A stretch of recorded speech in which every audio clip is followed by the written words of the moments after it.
কেন জানি বারবারই একে তো 1 আগস্ট শোকের মাসের শুরু, বঙ্গবন্ধুর কথাই আমার মনে পড়ছে। বঙ্গবন্ধু জনগণের দাবি রক্ষা করতে কলকাতা থেকে দিল্লি পর্যন্ত গিয়েছেন, সেই ইতিহাস আপনি জানেন। বানকারে রোহিঙ্গা পাকিস্তান সেটা বলে পাকিস্তান প্রতিষ্ঠার আন্দোলন করেছিলেন তিনি। সেই বঙ্গবন্ধুই জনগণের দাবির জন্যই জনগণকে জুলুমের হাত থেকে বাঁচাতে পাকিস্তানের বিরুদ্ধে যুদ্ধ ঘোষণা করেছিলেন, তিনিই তো করেছিলেন। আজ অধ্যাপক কামরুল হাসান স্যার একটা কথা বলেছেন যে টাগানো বন্ধ করুন, কেউ প্রতিবাদ করলে তাকে রাজাকার টাক দিবেন, তা তো হয় না। 2024-এর আওয়ামী লীগ কি বঙ্গবন্ধুর মতো করে জনগণের পালস বুঝতে পারে? বঙ্গবন্ধু ঠিক তাই করতেন, জনগণ যা চাইতেন পারে বুঝতে। দেখুন, আমার বর্তমানে সরকার প্রধান মাননীয় প্রধানমন্ত্রী শেখ হাসিনা, তিনি বঙ্গবন্ধুর কন্যা, এবং আমি যতটুকু বিশ্বাস, পূর্ণ আস্থা তার উপরে আছে যে বঙ্গবন্ধুর কন্যা, তার জ্ঞান, তার যে সক্ষমতা এবং তিনি যেরকম মানুষ, তার দ্বারা যেই ঘটনাগুলো এই গত কিছুদিনে ঘটেছে, তার দ্বারা বা তার নির্দেশে এই ধরনের কোনো ঘটনা ঘটবে বলে আমি এখন পর্যন্ত বিশ্বাস করি না। আমি যেটা বিশ্বাস করি সেটা হলো, একটা হলো হচ্ছে জামাত শিবির বলেন, বিভিন্ন আরও অনেকে যারা আওয়ামী বিরোধী বা দেশ বিরোধী যেটাই হোক, আমি আর রাজাকার শব্দটা লাগালাম না, যে তারা সেদিন এখানে পুরোপুরি অ্যাক্টিভ ছিল। এবং যেটা দেখা গেছে যে রাজশাহী সহ বিভিন্ন জায়গায় যেসব জায়গায় শিবির অধ্যুষিত, তাদের সিম কার্ডগুলো সব ঢাকা শহরে অ্যাক্টিভ ছিল। সুতরাং এই দুর্ঘটনাটা যখন ঘটেছে এবং এর মধ্যে দিয়ে অনেক অতি উৎসাহী অনেকে আছে, তারা তাদের যেই কর্মকাণ্ড যতটুকুর মধ্যে সীমাবদ্ধ থাকার কথা সে সেই জায়গায় সীমাবদ্ধ থাকেনি, সে অনেক বেশি করেছে। কেউ এরকম হতে পারে যে সে আরো বেশি কিছু করে সে আরো তার কি আরো পদ ভালো পেতে পারি কিনা, সেই ধরনের কোনো কার্যকলাপ করতে পারি কিনা, যে যার জায়গাতেই করেছে। এবং ওই সময়টা মানে কি এই ধরনের কার্যকলাপ করলে এই সরকার পদোন্নতি না, অনেকে থাকে না যে আমি বেশি স্মার্ট হইতে গিয়ে যে আমি মনে হয় খুব একটা ভালো কাজ করে ফেললাম, সেটাই আমি বলতে চাচ্ছি। এবং যেটা দেখা গেছে যে ঢাকা শহরে চারিদিকে যখন আগুন জ্বলছে, হত্যাকাণ্ড হচ্ছে, এবং বারবার যেটা আজকে যেটা হত্যা নিয়ে, যেটা 150 হতে পারে, 200 হতে পারে বা 200 উপরেও হতে পারে।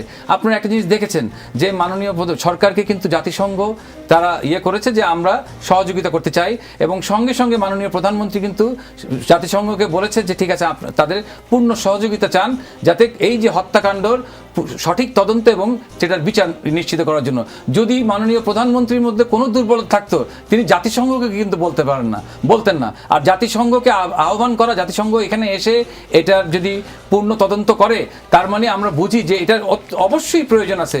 এই তদন্তের মাধ্যমে আমরা এক একটা কথা বলছি, তদন্তের মাধ্যমে সঠিক জিনিসটা বের হয়ে আসুক, এবং যে এই ঘটনার জন্য দায়ী তারা আইনের আওতায় আসুক, সেটাই আমরা চাই। আপনি যেহেতু জাতিসংঘের কথা বললেন, রংপুরের বেগম রোকেয়া বিশ্ববিদ্যালয়ে নিহত শিক্ষার্থী আবু সাইদ পুলিশের গুলিতে মারা গেছে, এর ভিডিও আছে। অ্যামনেস্টি ইন্টারন্যাশনালের মতো মানবাধিকার প্রতিষ্ঠান সেই ভিডিও সত্যতা নিশ্চিত করেছে, জাতিসংঘ সেই ভিডিও সত্যতা নিশ্চিত করেছে। কিন্তু তারপরও আমরা দেখলাম আবু সাইদ হত্যা মামলার জন্য 16 বছর বয়সী Rangpur police lines school and কলেজের শিক্ষার্থী মাহিম গত 12 দিন কারাগারে ছিল। এর আগেও আমরা দেখেছি একজন শিশুর যে বাংলাদেশের জার্সি পরা ছিল, সেই ছেলেটিকে দড়ি বেঁধে পুলিশ নিয়ে যাচ্ছে। এগুলো আসলে কি বার্তা দেয়? আমি মনে করি যে কোনো জিনিস যেটা আইন সমর্থন করে না, সেই ধরনের কার্যকলাপ থেকে দায়িত্বপ্রাপ্ত যে কোনো লোক সেটার থেকে বিরত থাকা উচিত। এবং রংপুরের যে ঘটনাটা, আমরা যে কোনো হত্যাকাণ্ডের অবশ্যই তার জন্য আমরা নিন্দা করি বা হত্যাকাণ্ডের জন্য আমরা দুঃখ প্রকাশ করি, মনের ভিতরে সেই কষ্টটা অবশ্যই থাকবে, কারণ একটা প্রাণ ঝরে গেল। সেই সময়টা আপনারা দেখেছেন নিশ্চয়ই, বা আপনাদের কাছে খবর আছে যে রংপুর বিশ্ববিদ্যালয়ে উপাচার্যের বাসভবনে 20 জন ভিতরে থাকা অবস্থায় চারিদিকে আগুন লাগিয়ে পরে গেটটা বন্ধ করে দেওয়া হয়েছিল। এখানে কি মনে হয় না যে এখানে সন্ত্রাসী কোনো কার্যকলাপ আছে? না হলে উপাচার্যর বাসভবনে 20 জন সহ আগুন লাগিয়ে, চারিদিকে আগুন লাগিয়ে দেওয়া, এবং কমান্ডোরা যদি তখন তাদেরকে উদ্ধার না করতো, তখন কিন্তু তারা সবাই কিন্তু আগুনে পুড়ে মরে যেত।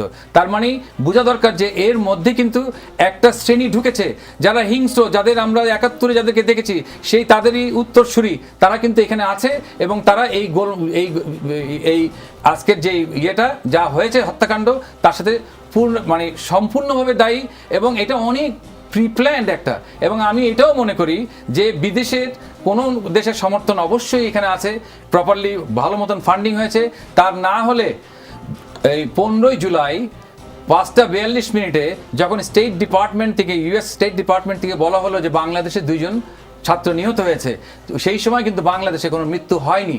তার মানে আমি মনে করি তারা প্রভোগ করেছে, এই গুজবটা কিন্তু স্টেট ডিপার্টমেন্টই সেই গুজবটা ছড়ালো প্রথম বাংলাদেশে, এবং তাতে যারা আঘাতপ্রাপ্ত হলো সাধারণ ছাত্ররা, তারা মনে করলো যে কেউ দুজন মারা গেছে, এবং ওর মধ্যে দিয়ে গুজব ছড়ালো। এবং আমিও জানি যে আমার একজন বন্ধু সবসময় প্রতি ওয়াক্ত সে মসজিদে নামাজ পড়ে, হঠাৎ করে বললো যে নামাজ পড়ে যখন সালাম ফিরালো, তখন একটা ইয়াং ছেলে সে দাঁড়িয়ে বললো যে আমি কিছু বলতে চাই। তখন সে বললো যে চারিদিকে শুধু লাশ, প্রত্যেকটা হাসপাতালে শুধু লাশ আর লাশ, আমরা কেন এখানে বসে থাকবো?